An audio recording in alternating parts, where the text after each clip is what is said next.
لیکن ڈاکٹر صاحب کیا اس قرارداد کا اطلاق ہوگا؟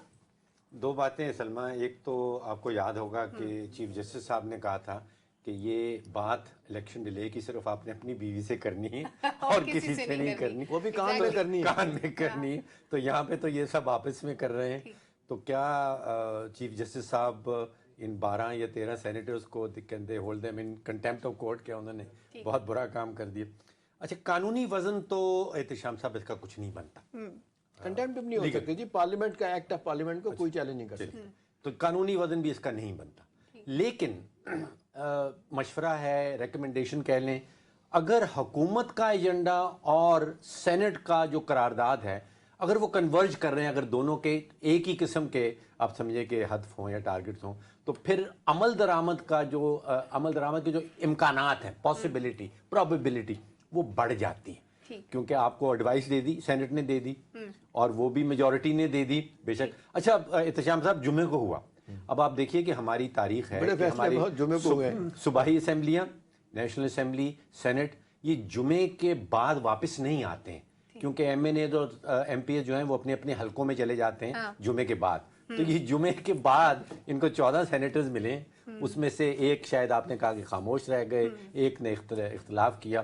تو معاملہ بڑا انٹرسٹنگ ہے, لیکن احتشام صاحب تو چاہتے ہیں کہ الیکشن ضرور ہو. بالکل معاملہ انٹرسٹنگ ہے. اور ڈاکٹر صاحب, پی ٹی آئی کی اس وقت سوشل میڈیا پہ جو ڈیمانڈز ہیں اس کو اگر ریالٹی کے ساتھ کمپیئر کیا جائے, کیسے کمپیئر کریں گے آپ دونوں چیزوں کو؟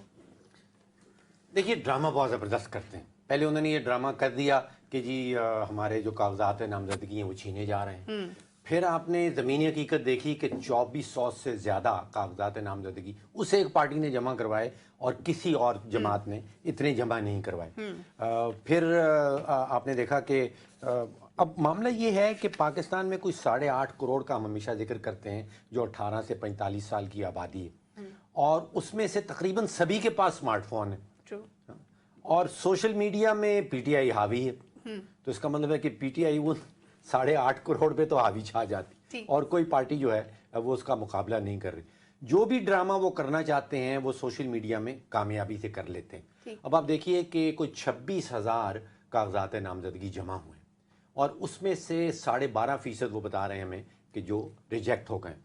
2013 میں اس سے زیادہ ریجیکشن ہوا کرتی تھی, لیکن ہمیں انہوں نے یہ پیغام دے دیا کہ جی ہم مارے گئے, ہمارے سارے کاغذات نامزدگی جو ہیں وہ رد کر دیے گئے ہیں, کچھ چھین لیے گئے ہیں, کچھ اب وہ واپس بھی آنا شروع ہو گئے.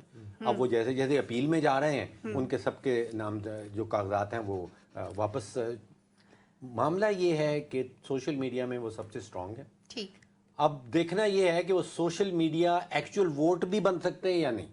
کنورژن ہو سکتی ہے کہ جو سوشل میڈیا پہ بیٹھے ہیں اور جو سوشل میڈیا پہ لوگ کنونسڈ ہیں پی ٹی آئی کے ایجنڈے سے اور ڈرامے سے, کیا وہ ووٹ ڈالنے آئیں گے یا نہیں آئیں گے. اگر وہ آ جاتے ہیں, آج سوشل میڈیا پہ جو ٹرولنگ ہو رہی ہے ان کی, افنان اللہ نے اپنی پارٹی کو بچا لیا, باقی پیپلز پارٹی پی ٹی آئی کیونکہ ان کے دونوں ممبر خاموش رہے, ابھی وہ معذرت خان لہجہ لے کے بات کر رہے ہیں, تو پی ٹی آئی کے اپنے لوگ ہی سوشل میڈیا پہ ان کے اوپر چڑھ دوڑے ہیں. بالکل ٹھیک ہے. اچھا